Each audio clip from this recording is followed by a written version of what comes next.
Well, this is Dateline News and Conversation, coming to you as usual live from Yalta in the Crimea of the Russian Federation. If you enjoy the content and the guests that I have on my show, please help us out and subscribe. We're on YouTube, we're on Rumble, we're on Substack, and we're on X. It'll really help us to expand our reach. Tonight, I have a special guest. We're going to talk about Irish neutrality with Patrick Downey. Patrick, welcome back to the show. Regis, nice to meet you. Nice to make your acquaintance. Likewise. Yeah, a little funny. Just in the last half hour, or maybe the last hour, just as a warm up for this, I was watching some of your podcast appearances with Anya from Through the Eyes of, who I have great admiration for, and I like her work. I follow her work, and then Stanislav Krapivnik, who I've had the privilege of being on his show, I think 4 times now at this stage. Yeah. So Stas is my voice. That's my comrade there. So shout out to Stas. I'm name dropping already. That's okay. I didn't know that. Stas is a good friend. We met him personally in Moscow and had dinner with Stas and his wife. And he's been on my show several times. In fact, I'm going to be on his show tomorrow again. And super. He's quite a character. You never know what he's going to talk about. I don't know what we're going to talk about tomorrow. Well, it's never boring with Stas. The guy is he's like a fountain of knowledge. He's a walking encyclopedia. Yeah. I mean, he's a walking volumes of encyclopedias, you know. He knows a lot about everything. Some people out there know nothing about nothing, and he knows a lot about everything. But yeah, I take my hat off to that guy. He's one of my go-to guys for geopolitical analysis. For years and years, my go-to guy really would have been Professor Stephen F. Cohen, with whom I'm sure you'll remember. I think he passed away during the COVID era, but I don't know. Maybe it's just as well that he's not around to see what's going on in the world today. I'm sure he's probably watching down in disgust, really, because he did put out enough warnings about, especially about the Ukraine crisis, what was the possibilities of what was going to happen there, and I think he knew that Russia was being set up, that Russia was in the crosshairs for that. But yeah,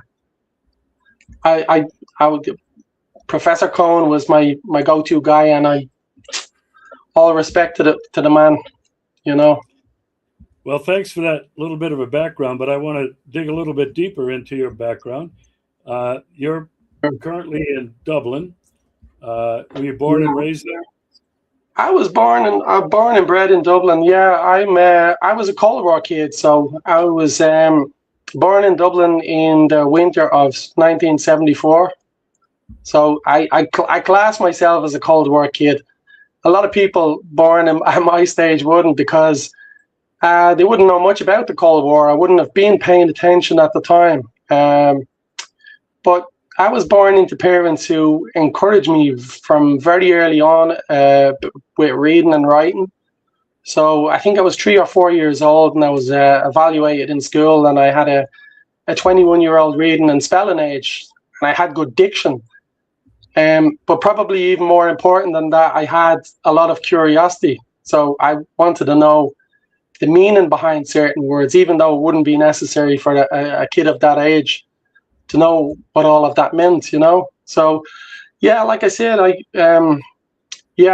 paid attention to the news. I watched the news. Now, I was obsessed with sports when I was a kid, so I was fitness fanatic, like, from early doors. But I paid attention to the news, political stuff, but more geopolitical stuff. So I was more interested in global events I remember the Pope being shot. I remember Reagan being shot. I remember the Reykjavik summit. Actually, the Reykjavik summit, because I'd been paying attention to the Cold War and the bulletin of the atomic scientists and the doomsday clock and how it was being shifted about. And I remember then they set the clock back after the Reykjavik summit because a whole class of nuclear weapons was, I think it was the intermediates that were banned at that time. So, and I thought at that stage, I thought we were on our way to a global utopia. I thought, things can only get better after I watched an animation, a British-made animation when I was a kid. It was called When the Wind Blows, and it was focused on nuclear war. But yeah, it was quite, even though it was an animation, it was quite graphic for a cartoon. And it shook me. It shook me as a child, probably as it should. But I paid attention to it. And even though I'd seen The Day After and Shreds and things like that, and that was more supposed to shadow real life, that animation shook me and stuck with me to this day. So I've watched it again, and I suppose it kind of prepares you in mind for the possibilities of, the trajectory that the world is on right now at the moment. So, but yeah, so I think after that Reykjavik summit, I think it would have been 12 years. That was 86, I believe. I would have been, I like I said, I made my confirmation around that time. I was heading into secondary school, what you guys in America you call high school, and I didn't pay so much attention then to political stuff for a while. I would keep an eye on, what's going on with Greenpeace and the ship, the Rainbow Warrior, and the leak at Sellafield and things like that.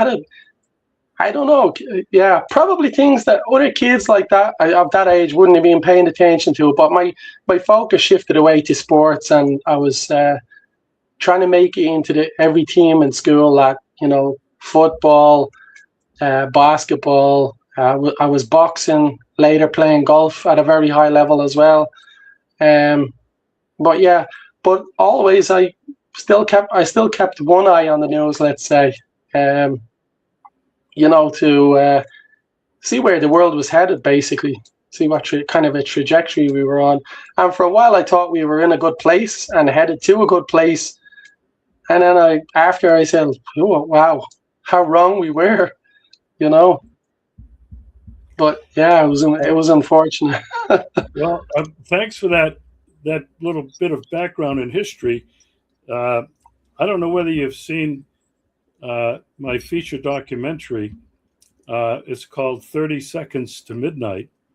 And it was about, I didn't believe the doomsday clock or the Bureau of Atomic Scientists had 3 minutes at the time, I guess, in 2016. And I felt it was much closer than that. So I titled the film 30 Seconds to Midnight. And actually, that's the reason why I came to Russia, because I was afraid of a nuclear war between the United States and Russia. And I had to come to Russia to find out for myself. And that not only opened my eyes, it actually changed my life. Now, I want to ask you about the organization that you belong to. You're the Secretary and the Public Relations Officer of the Truth and Neutrality Alliance, TANA. Tell me. Yeah, so it's abbreviated to TANA. Yeah. Tell me what that organization is about, when it was founded, and basically what you're doing. Well, it was set up by our chair, a man named Bill O'Brien. Shout out to Bill. He was the brains behind it. Originally, Bill's a communist guy, but he was involved in various movements, the Irish Republican movement, the Cuban support group in Ireland. So he's like a very kind of a pro-revolutionary guy.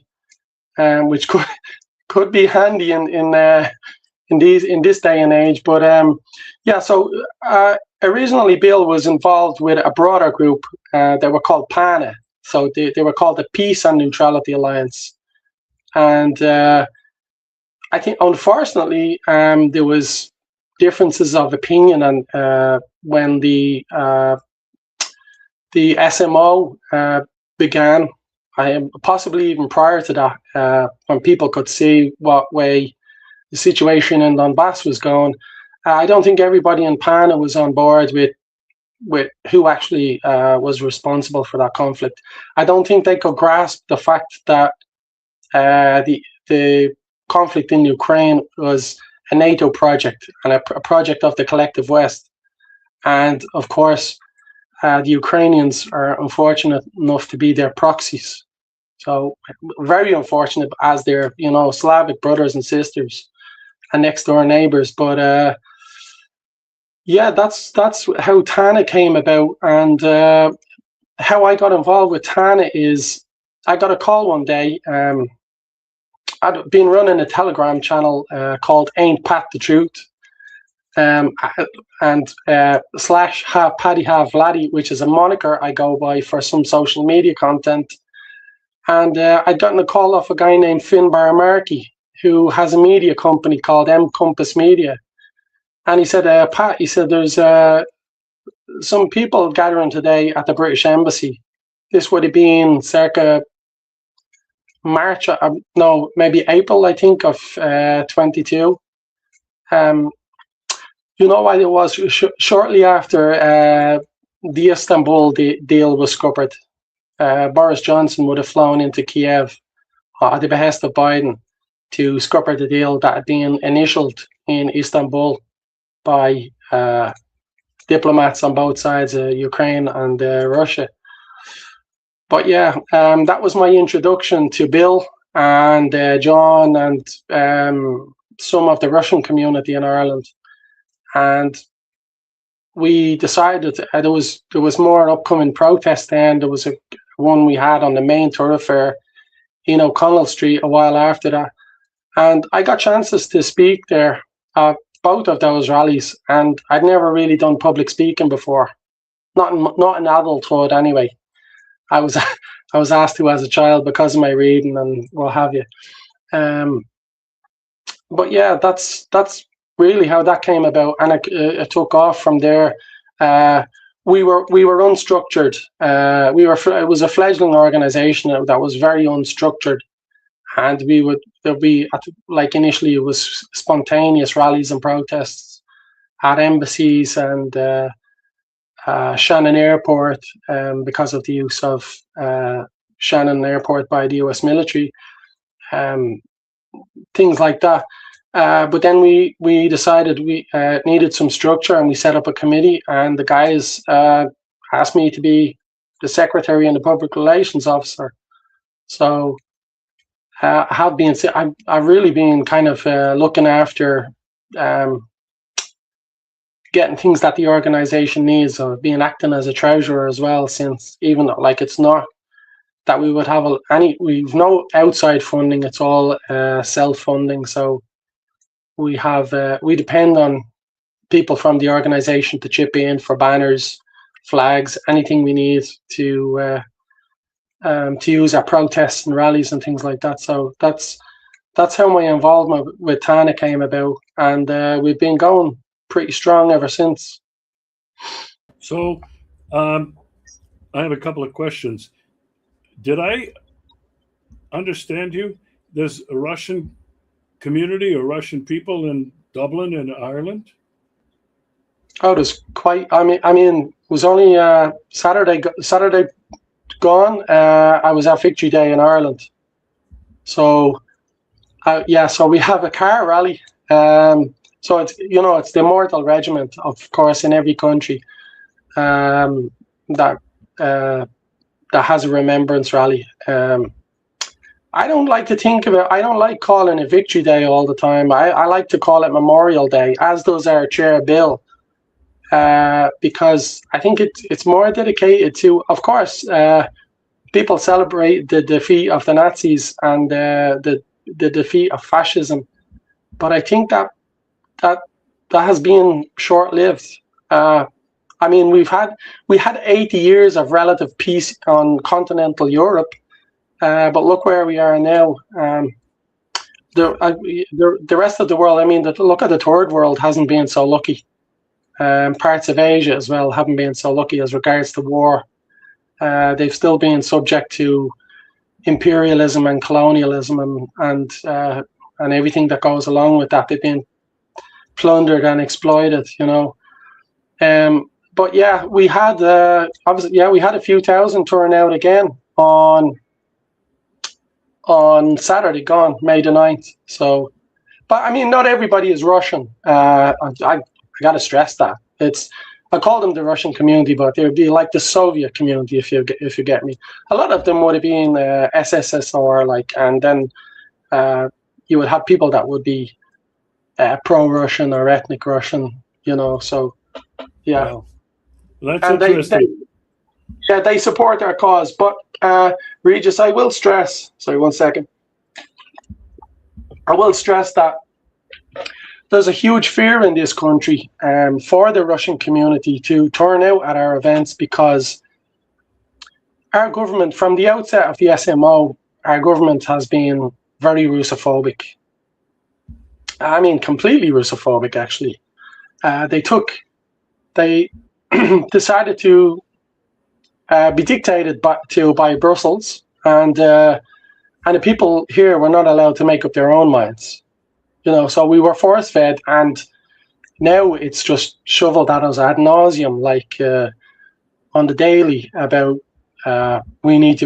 everybody in Europe needs to be ready for a war with Russia. I mean, what's going on is completely outrageous. You've probably heard talk about the Russian warships off in the Irish Sea or the British Channel, dragging undersea cables. You know, this is a nonsense. This is a non-starter, and they were scared off by Irish fishermen. A complete and utter fallacy. There's no truth to this, and there's nobody able to provide any kind of in the days of everybody having a mobile phone and a camera and, you know, social media. Nobody's been able to provide proof of any interference by any Russian as regards to undersea cables or any of our, you know, essential infrastructure. But it doesn't stop them from trying to scare the bejesus out of the Irish public. I mean, which brings me on to what you were touching on at the start. Neutrality. The Irish neutrality, it has been essentially sold out from under us for a couple of decades now. First with the use of Shannon Airport as a pit stop for the US military on the way to various things. The airport was being used for extraordinary rendition flights, we know that. Transport and military, and they were not supposed to be armed military troops, transport of troops to the Middle East, and then now it's being used in the conflict in Israel also. And like I come from a very pro-Palestinian country, so there's outrage over that. But it's kind of. Are you involved at all with the people? There's maybe a veterans group, I don't know, that have been protesting regularly at Shannon Airport? Oh yeah, so there would be. I mean, there's always been guys there. You would have had politicians there, the likes of Claire Daly and Mick Wallace, who were TDs, who were parliamentarians in my country, who protested and were arrested at Shannon Airport at various times for them being so bold as to, you know, go through a fence or something like that, and say that they were outraged that the use of an air, like, it's not an international airport. It's more of a landing strip there. But anyway, it gets used quite a bit. But I don't know if you saw the latest videos. There was a guy, I think he's still being detained here at the moment. He was on top of one of those, a C-130, and he did a million, I'm not sure whether it was euros or dollars, worth of damage with a hammer. And all credit to that guy for what he was doing there. But yeah, anything that sets these guys back from the genocidal acts they're carrying out in the Middle East, I take my hat off to everybody. But the group I think you might be talking about, it's going a long time. It's called the IPSC, so it's the Ireland Palestine Solidarity Campaign, and I have been, excuse me, I had been involved with them for a long time. But we did go down to Shannon one time, and we brought Russian flags and anti-NATO banners and stuff like that. We even brought a flag of the Donetsk People's Republic. And we had certain people coming up shaking hands with us. We rolled out our banners, but we had some people looking on in disgust. And we even had some Ukrainians down there saying, "Do you know the history?" And I said, "Okay." I said, "Do you know the history?" I said, "Are you ready for debate?" And okay, so we got into it.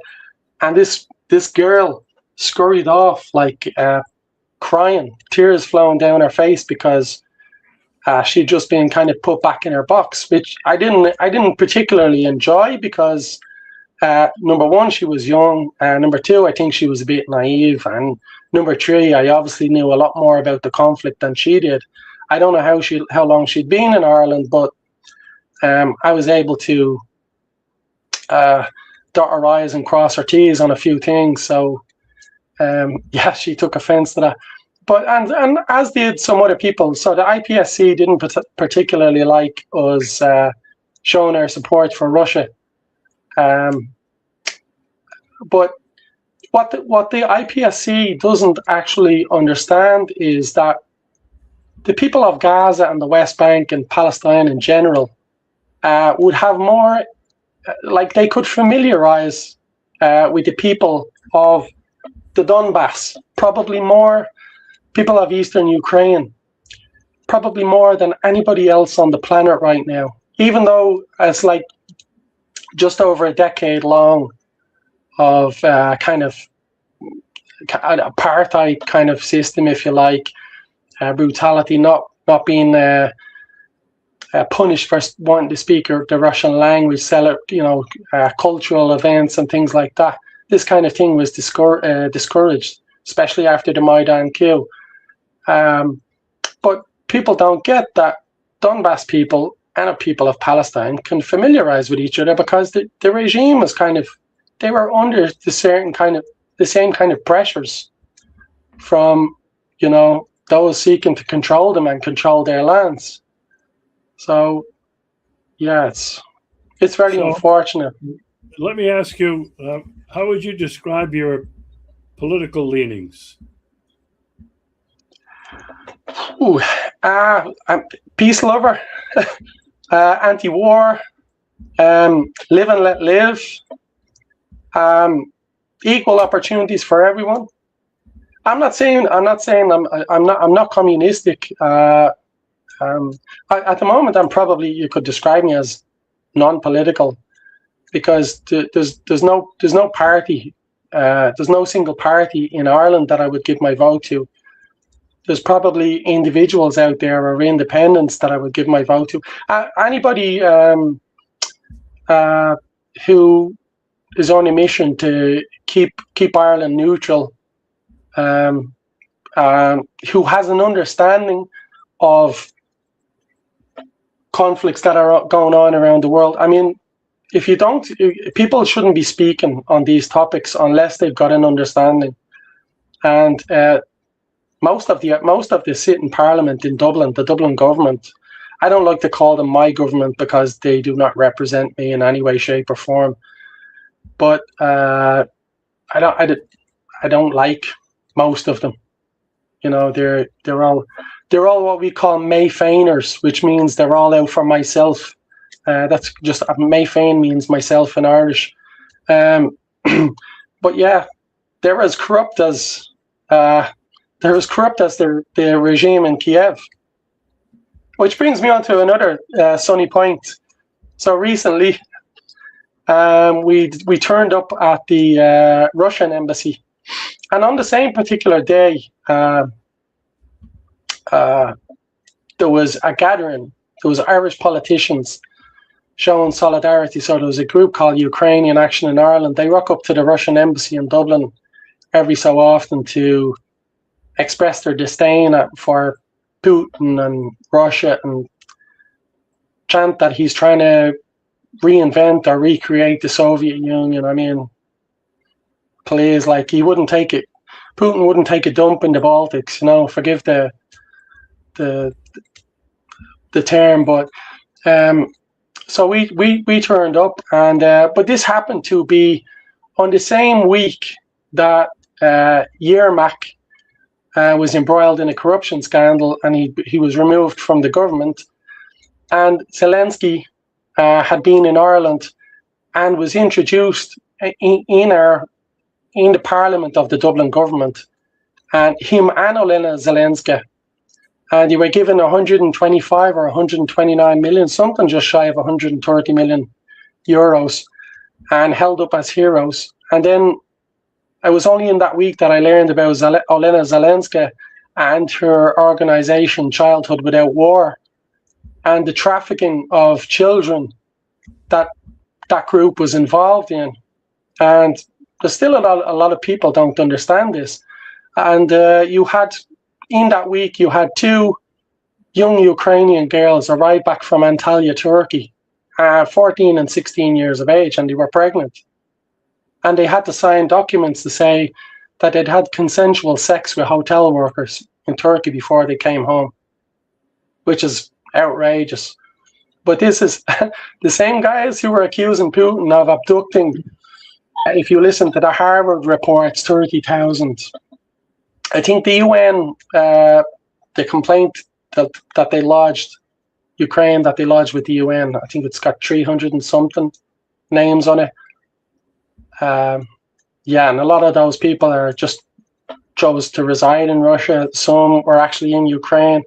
It's a mess, but they were just pulling their figures out of thin air to make it sound like Putin is, you know, this big war criminal, while they can continue to commit war crimes themselves.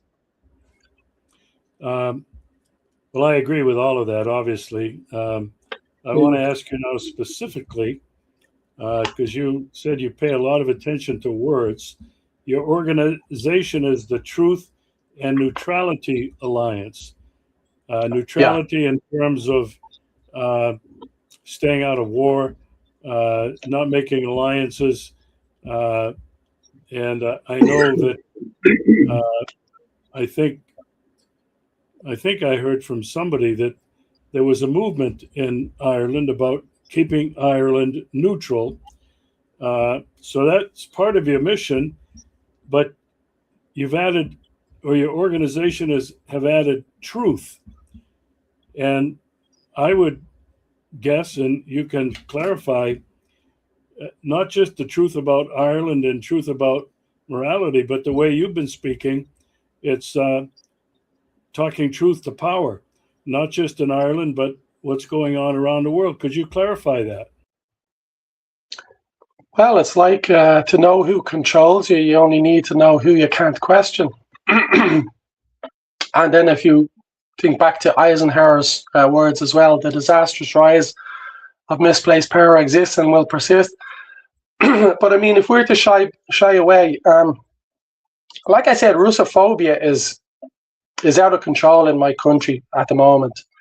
Not because of the people, not because of the Irish people in general, but because of the Dublin government, their puppet masters in Brussels.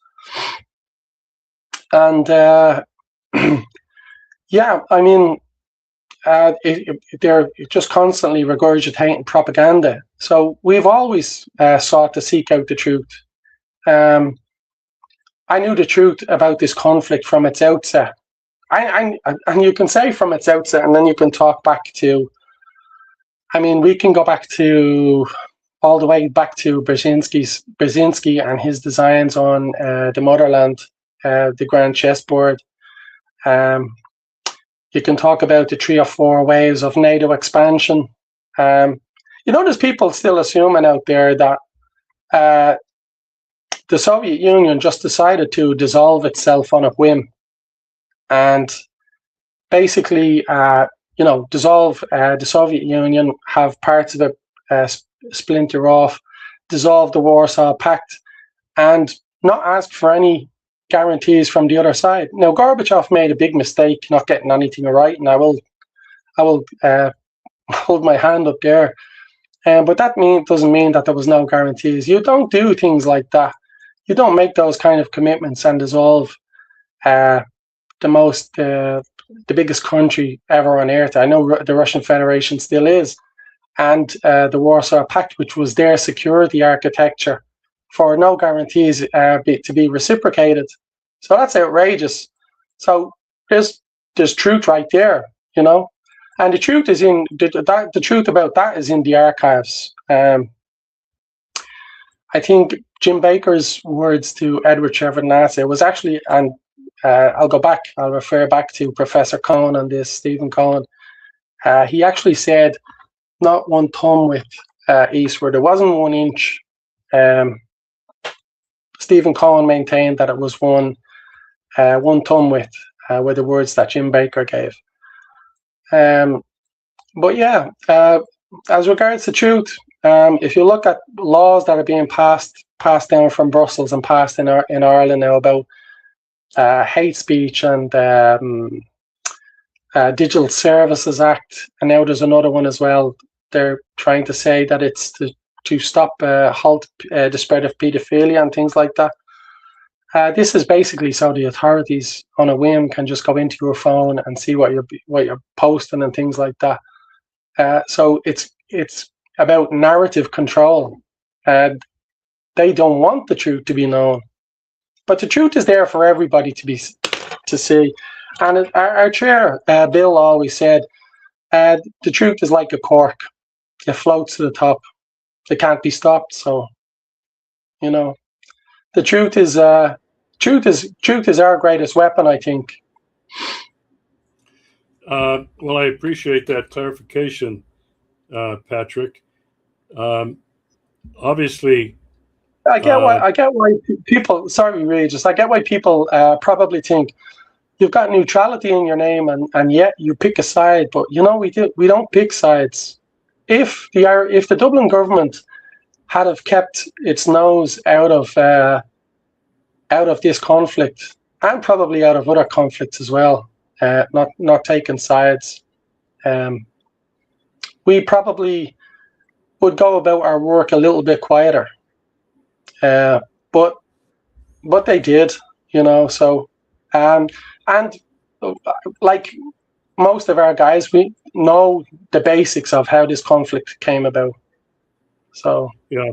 So what I want to ask you is, what is the sentiment of the Irish people in terms of how they feel about the government, how they feel about Irish neutrality, how they feel about this?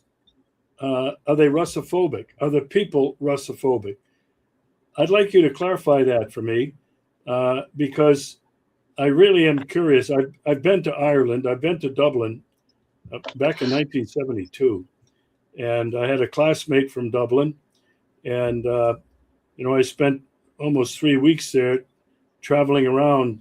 We went to the Ring of Kerry, and beautiful, yeah. And most Americans, many Americans have Irish descent, and it's always been a big thing, and people have always been interested in Ireland. But I'm curious if you could answer those 3 questions. People support the government. Are they alienated from the government? Are they Russophobic? And how do they feel about these wars that are going on? Okay, firstly, Regis, I'll try to answer that in order. Okay, so the Irish people are up to here with the government. We haven't had a change of government for a long time. For the last 100 years, there's been a duopoly, kind of like what you've got in the States. A little. The electoral system is a little different. It's a lot different. But we call it, and again, forgive the French, but we call it two cheeks of the same arse. It's a duopoly, and these people are controlling power for, not 100 years or thereabouts.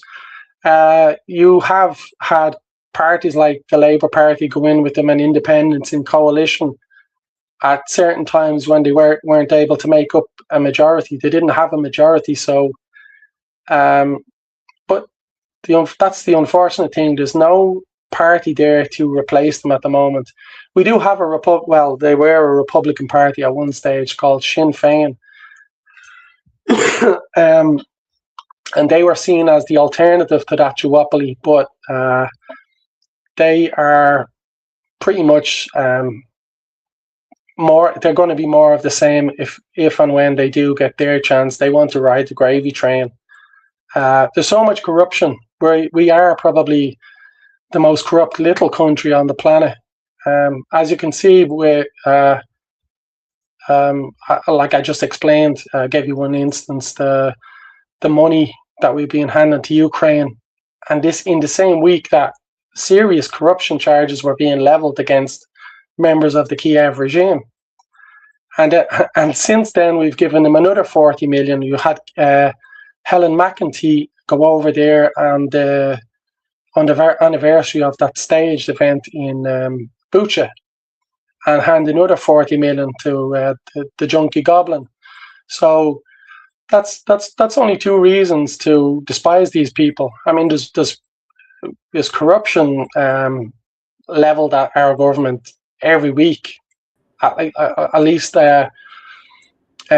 some corruption accusations being leveled at them every week, and it doesn't bother them any. So the other questions you were asking. Let me interrupt you. I'm shocked at what you're telling me right now. I was not aware that, first of all, that I think what you said is most people in Ireland are up to here with the government. But the second thing was I was not aware that Ireland was actually sending money to Ukraine. Wow. We've also sent military equipment to them. I think maybe even our Army Rangers were giving them some training as well. So the Ranger wing of the Irish Army, where they have been the sniper world champions for the last couple of years. So I think probably that was an honor that the Americans held for probably most of the time. But yeah, but then we also provided a lot of equipment.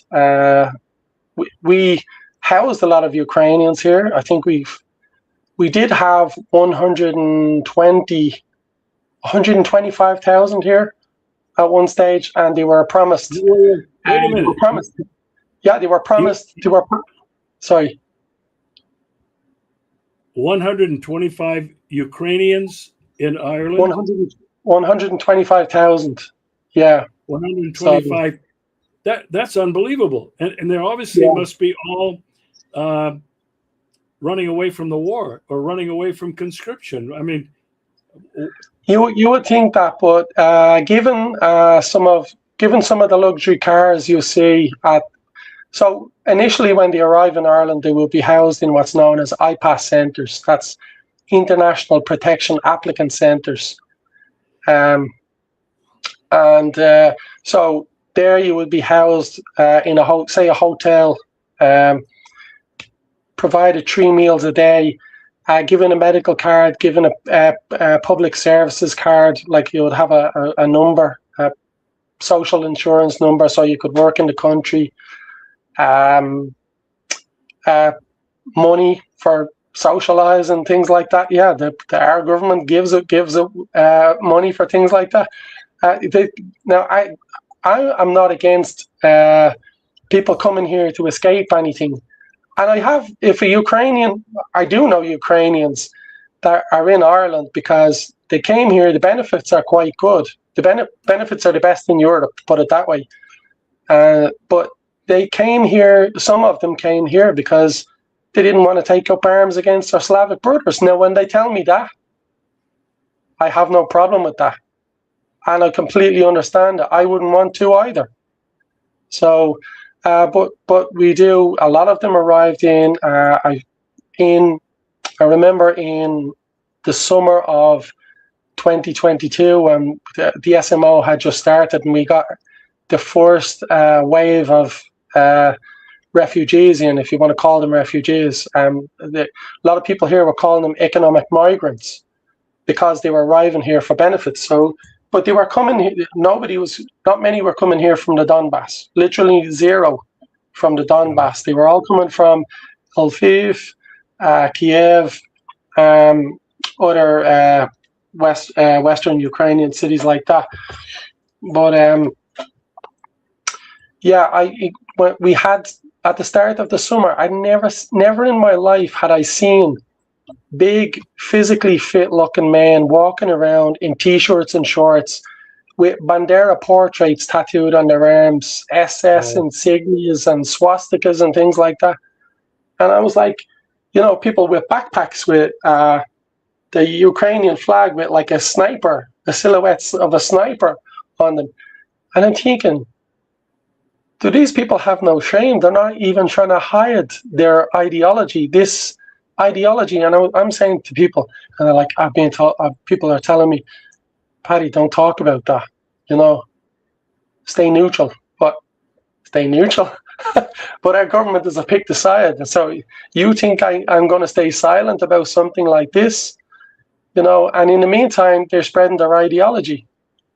And you know, Regis, it's I don't know if you remember, or maybe you're not even aware of it, but Mikhailo Podolyak was being questioned on French TV at one stage.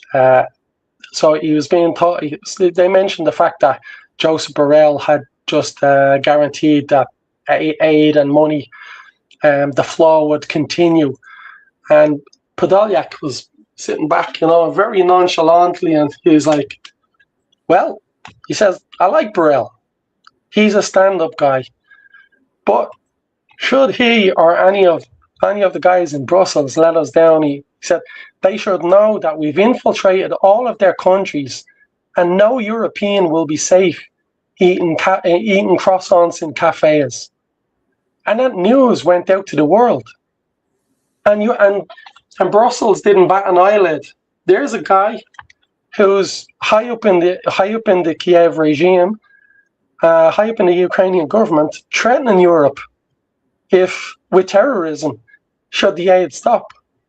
And I think in the back of the Brussels elites' minds, they have to know that should they pull the plug on the aid to Ukraine, that this is a strong possibility because we did import the problem.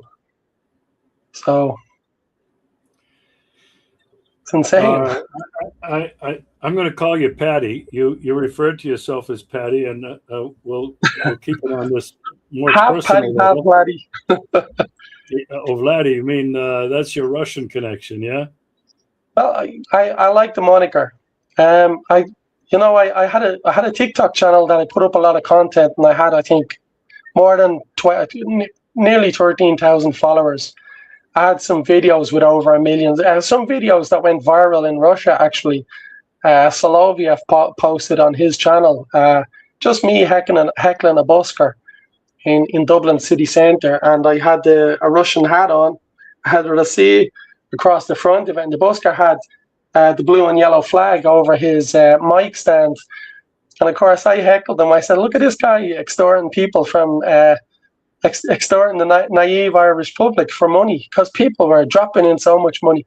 Now, I still see the same guy around, but he's not making anywhere near the kind of money he was making at the outset of this, because the Irish people, number one, they're sick to death of the self-entitled attitude of these people that flowed in. That's number one. And number two, Ireland is on its knees. People, pensioners are going cold in the winter. People not able to meet their bills, and we're squandering money. You're throwing money at the Kiev regime like it's confetti. It's disgraceful and outrageous. But these people have no qualms about doing this, and it doesn't matter the level of ire from the Irish public. They continue to do it anyway. Patty, I really appreciate this conversation. It's been an education for me. Likewise. I've always thought I've been pretty well connected. You know, I interviewed dozens and dozens of people from around the world on my show. In fact, I have interviewed 2 people from Ireland, but never to this depth of information that you've been sharing. What I would like you to do is, if you could send me any of your Telegram channels that you were referring, or any. Yeah, if I can give a shout out, Regis. So the Truth and Neutrality Alliance, you will find us on X, you will find us on Telegram, and we have a private Facebook page. So anybody wanting to link up with us on Facebook, there'll be a little bit of vetting there, because we try and keep that private. There's a problem with infiltrators here too, you know. And then we're also monitored. Like, I've been called a threat to national security here because of my activism. I've been followed around. I've been surveilled by detectives, and I've been told I'm working for the Kremlin, paid in rubles, and all this kind of nonsense. Seriously, it's. Yeah, it's been a while since anybody has accused me of being a Kremlin asset or on the payroll. Yeah. But I'm sure that there are people that are convinced that I'm a traitor to my country. I've committed treason. I make a comment. I really. Isn't it amazing that truth is seen as treasonous in this day and age? Yeah, I wouldn't dare to go back to the United States. Because of all of my.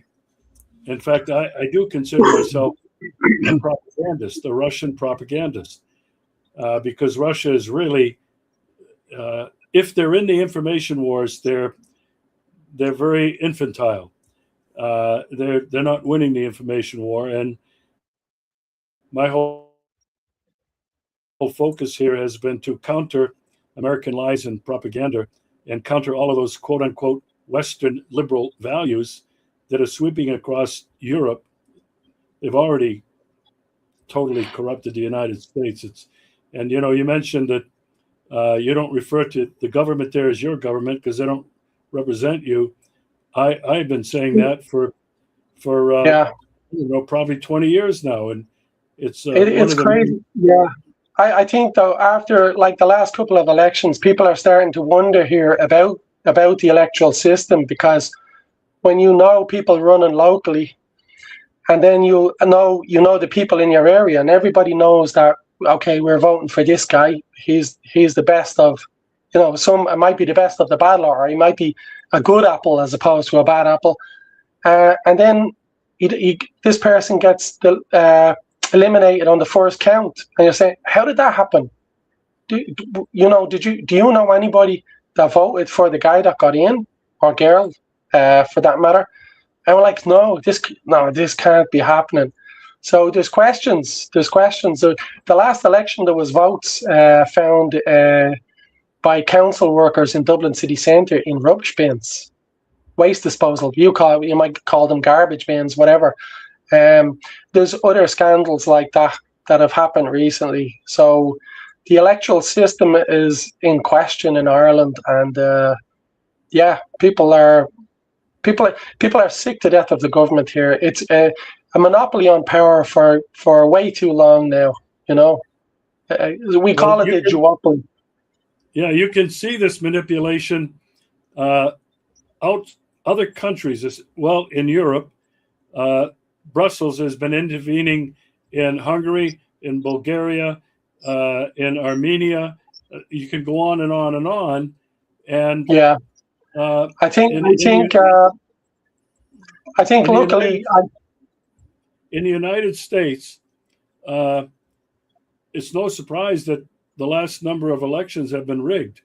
Donald Trump mentions it all the time. And yeah, the thing that I can't understand about the people in the United States, and maybe people in your country and other countries that do have a vote, is why do they think that the next election is going to change anything? As an American, I can go back a lot of years, and it's gone Democrat, Republican, and yet nothing changes. The only thing that's happened, it's gotten worse on every level, from the economy to... Regis, just on that note, can I chime in with something that I feel is very important here? Yeah. During the presidential election in Ireland, so the president is seen as more of a figurehead here than you have the prime minister, or we call it the Taoiseach. So the office of the Taoiseach has a lot more power than the presidential office. But even still, there's some influence held there by the president. But in the last presidential election, which was only not so long ago, a whopping percentage of people went out and spoiled their votes. And there's campaigns now for people to deregister your vote, which means in protest have no vote, which I think is the worst possible thing that you could ever do. It's nonsensical. If you're tired of those two cheeks of the same arse, why would you take your vote out of the equation and let the status quo remain? It just doesn't make any sense. But people in Ireland think they're doing something heroic or patriotic by committing this act, and it's a futile enterprise. It's self-sabotaging to do something like that. But somebody here came up with the brainwave, and you had a lot of people spoiling their vote in the last election. A vote for nobody, and that was seen as a protest vote. It was very unfortunate. I do feel sorry for people in the States. I had high hopes for Trump when he got in the last time, just on the fact that he didn't really start any new wars in the previous term. My big beef with Trump is that the Rand paper was written on his first term in office. I know it's not an official government department, if you like, but I know they're heavily tied to the Pentagon and things like that. And Trump never reined the Rand guys in and said, I'm sure you've read the paper, Extending Russia Competing from Advantageous Ground, yeah? The famous paper, it's the elephant in the room when it comes to the whole Ukraine conflict. And a lot of people out there haven't seen the video also of Rafi Cohen, who was one of the co-authors of that paper, along with Jim Dobbins. And I know Kagan and Crystal and people like Hawks like that had contributions. But Rafi Cohen famously, talking about this big power competition and all this, with this stupid lispy voice that he thinks is cute and appealing to people. But the guy is so warmongering. But in that paper as well, he also admits that this was in a video. He's talking to a guy, I forgot the guy's name, the Defense and Aerospace Report.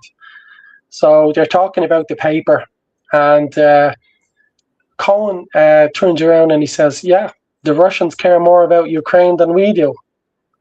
And I made a video of that when I slowed it down and I put it on repeat and on repeat and on repeat, and I TikToked it, and it got some traction as well. And people were like, "No, that's fake."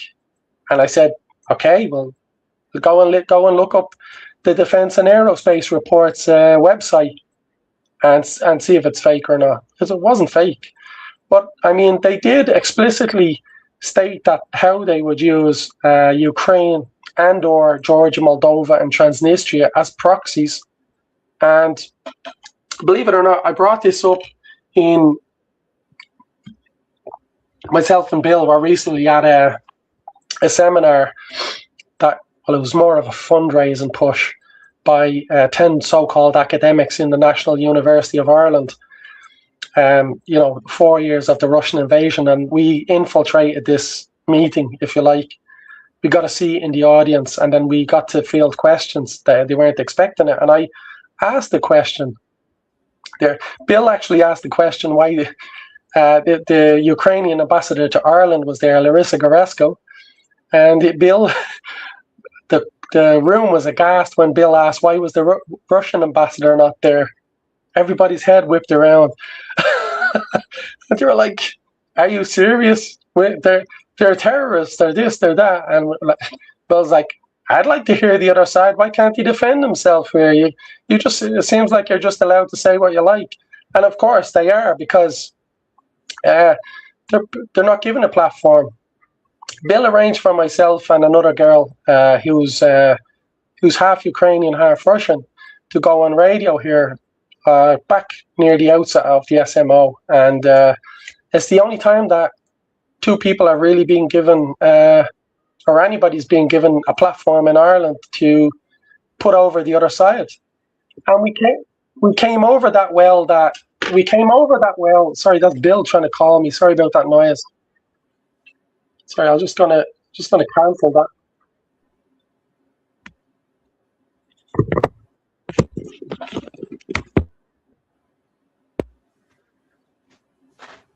Are you there? Yeah, you're sideways. You got to rotate your phone. Well, look, Patty, I really appreciate the conversation. Coming up on an hour. Sorry, Bill. Bill should have known better there. But yeah, sorry, my apologies for that.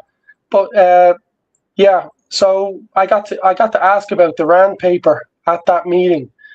And I think the guys were so sorry that they let me have any chance to speak at all, because there was a guy up, and the guy was a professor in Virginia Tech, a guy named Toll. I believe his first name is Jared Toll. And he's a professor and lecturer in Virginia Tech in the States. And I really, I kind of knocked him for six by fielding that question, and he didn't like my kind of retorts afterwards. So he's like, "There's a couple of informed people in the audience here. We can't be having this, you know." Yeah. But yeah, Patty, I want to thank you for the conversation. I've enjoyed it. I'd like to have you on as somewhat of a regular guest on the show. Obviously, there's a lot more that we can talk about beyond what's going on in Ireland and Irish politics, a lot on the geopolitical level. I'd like to stay in touch with you, and if you would send me the links to your various channels on Telegram, on X, I'll put them in the description of the show, and then we'll do this again real soon. Let's hope that this gets some traction. I'll send you the link, and I hope that you'll share it. And as I said, I want to express my thanks to you. And I'm really hoping to have you on a regular basis. So take care.